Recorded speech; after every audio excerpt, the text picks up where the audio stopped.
Hello, it's me again, Andrea. Today I'm gonna reveal to you the top 5 movies you have to watch in order to be able to learn proper Swiss German. Stay tuned! So why is watching movies good for your learning? First of all, for me, learning a language very much is going through your ear. So if you keep listening to a language, you start to learn the melody. It's like a melody. And then if you speak, you hear, this melody sounds wrong. I have to phrase this differently. So the more you listen to it, the better you will be able to phrase proper sentences without even learning grammar or anything like that. Also, research shows that when we communicate, we spend around 40 to 50% of our time listening, and speaking is only up to 30%. Reading is 11 to 16%, and only 9% is writing. So that means we spend about half the time listening. And the question is, do you spend half your language learning time on listening exercises? I don't think so. So that's why we want to change it now.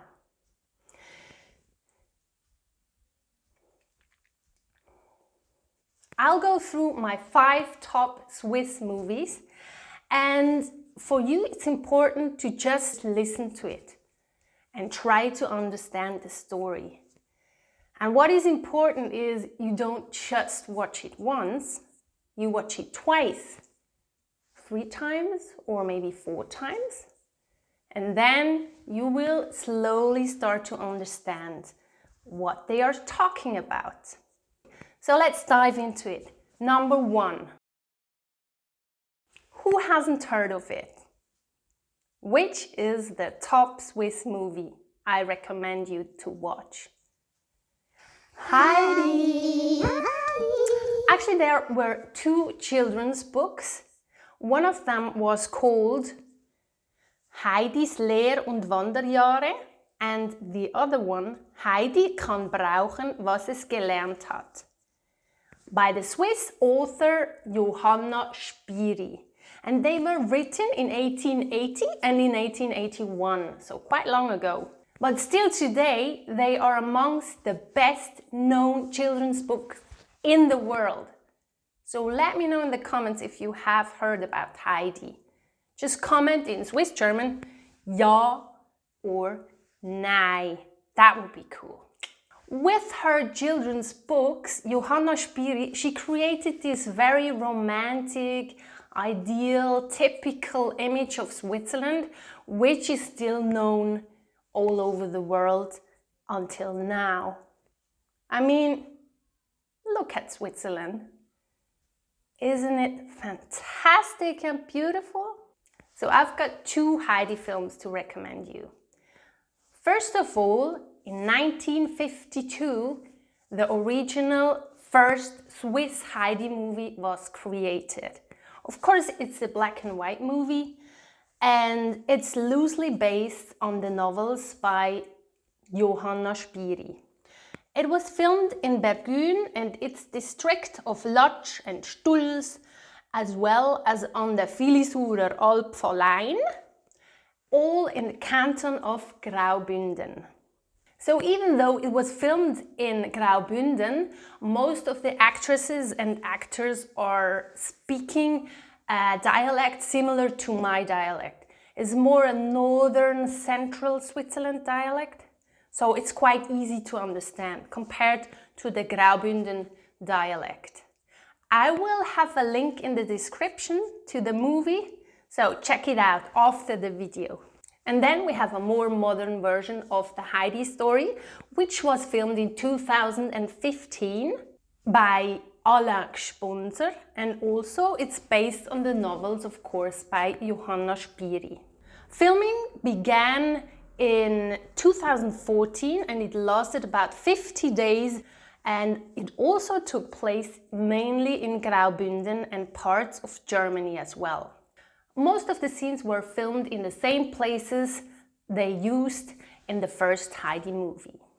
What's different about this film is that the actors actually do speak the dialect of Graubünden. So have a try and see if you can hear some differences.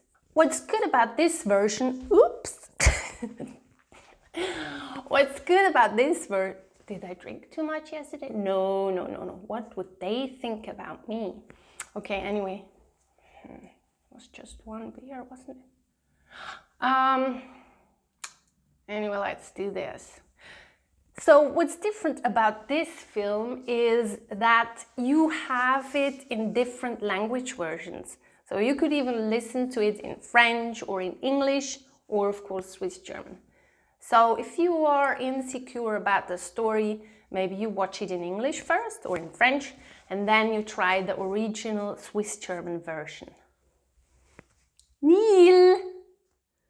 Gang weg! Du hast jetzt mich nicht stören. Ich bin da mit drin. Also, sorry. Either it's the cat or the kids or whoever, but I will finish this video. Second one is called Die Schweizermacher. It's a cult film, I can tell you. You really have to watch it, especially if you want to come living in Switzerland. So in English, it's called The Swiss Makers, and it's directed by Rolf Lissi. And the movie deals with the many problems of foreigners who decide to obtain Swiss nationality, but are forced to deal with bureaucratic and cultural barriers. It's a lot of fun, I can tell you, and of course it's a comedy, but some things are a bit... One of the actors is Emil Steinberger, and he's one of my favorite actors. He's such a funny guy, so you really have to watch it just to be able to see him. Die Schweizermacher remains one of the most successful Swiss movies, reaching over 940,000 admissions in a country where we had, at the time, about 6.5 million inhabitants only. It was also the highest grossing movie in Switzerland until it was overtaken by, guess what? The Titanic in 1997. It's funny because the director initially he had to fight so hard to be able to make this movie. But because the screenplay turned out to be so funny, he finally managed to convince everybody. So in this movie, most actors have a kind of a Zurich dialect, so it's quite similar to my dialect as well. And the Zurich dialect is quite close to the German language, I would say. Other people say differently. For example, Basel dialect is quite close to German, the German language as well. So we are already at the third movie. This movie was directed by a woman and it's called Die Herbstzeitlosen. It was filmed in 2006. Die Herbstzeitlosen is the second most successful Swiss films of all times, with over 500,000 admissions. As I said, directed by a female director. Her name is Bettina Oberli. The tragic comedy is about Martha. She's a village shop owner who decides to open a lingerie boutique with the support of her friends after the death of her husband. Stefanie Glaser, another really great and charming and fun actress from Switzerland. She is very famous here in Switzerland. She also did a lot of stage plays and TV films, and she's so much fun to watch. You have to watch her. And this film is just so uplifting and funny.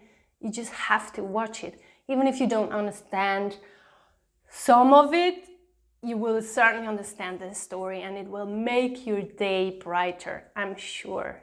What's cool about this film is that most actresses and actors are speaking the dialect of Bern, Berndeutsch. A lot of people say that Berndeutsch is their favorite dialect from Switzerland. So have a listen and let me know what you think.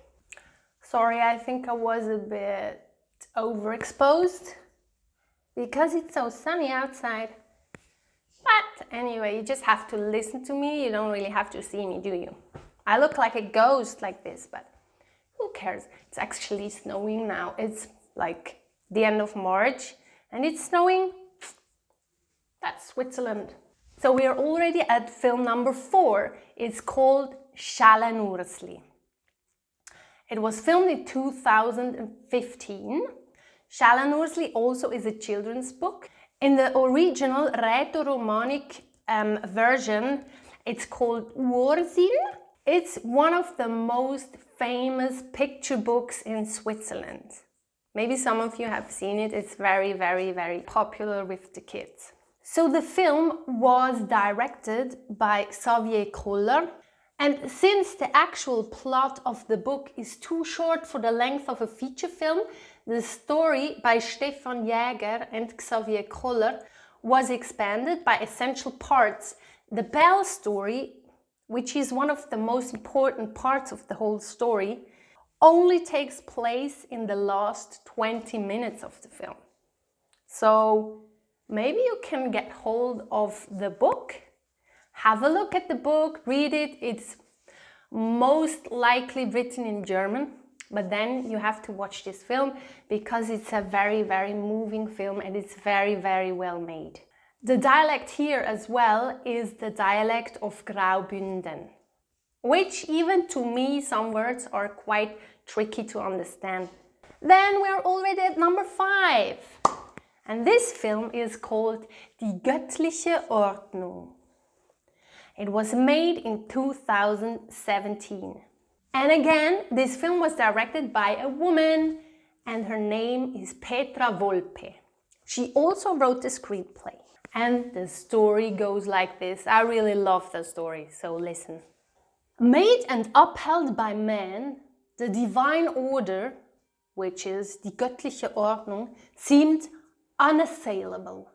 In Europe, women's suffrage had long been a reality. In Switzerland, the main political domain was not shaken until 1971, and it's a fact. Petra Volpe made a spirited feature film about rebellious women in Appenzell who campaigned for women's suffrage without being able to vote themselves. The divine order is undermined. One of them is the housewife and mother Nora, who together with other courageous women becomes politically active against the will of the man and the village community. Actress Marie Leuenberger, who has a Basel dialect, had to learn the St. Gallen dialect for this film. After 2 days of practice, she said, after 2 days of practice, I had a sore throat because I had to keep saying So you see, for example, the Basel dialect, they don't really use the they say like Karin Kunschmull would be Karin Rum, Karin come. Although the film is set in Appenzell, the script of the film is actually written in St. Galler dialect. Director and screenwriter Petra Volpe says that it was an early decision for her to use St. Gallen dialect. She said, "We deliberately chose a St. Gallen agglomeration dialect. This was easier for the actors to learn and is also easier for the audience to understand." So you see, even we here in Switzerland, we have troubles with certain dialects. So I hope this was helpful to you. You find all the links in the descriptions where you can watch these films or download them or order them, whatever. Okay, bye and action! Hey, have you watched my quick guide to the Swiss German language? No, then watch it here. Also, it would mean so much if you subscribe and click the bell, or what should I say? I never know. Anyway, have a good day. See you next time.